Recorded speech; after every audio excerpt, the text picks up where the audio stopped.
Bienvenue dans ce calendrier de l'Avent des contes. Un conte par jour jusqu'à Noël.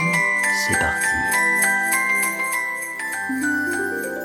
On raconte que le soir du réveillon, dans une église, dans un grand château, un prêtre nommé Tom Balaguère devait effectuer 3 messes. Le problème, c'est que son petit assistant était le diable déguisé.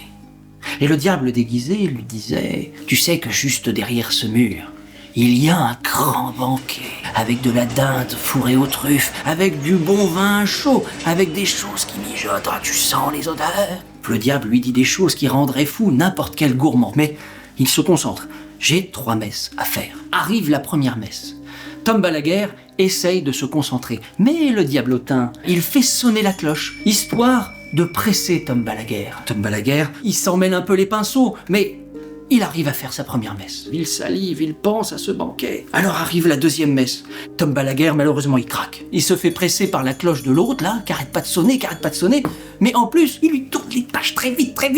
Tom Balaguère, il essaye de se concentrer, mais il n'y arrive pas. Et les gens, ils comprennent pas dans la salle. Alors il y en a qui se lèvent, pendant qu'il y en a qui s'agenouillent. C'est un peu un fiasco. Tom Balaguère est quand même arrivé au bout de cette deuxième messe. Il est là pour la 3e. Là, ça part... C'est fini, quoi. Il ne pense plus qu'au banquet. Il est tellement pressé qu'il bâcle tout. C'est plus des petites pages qui sautent.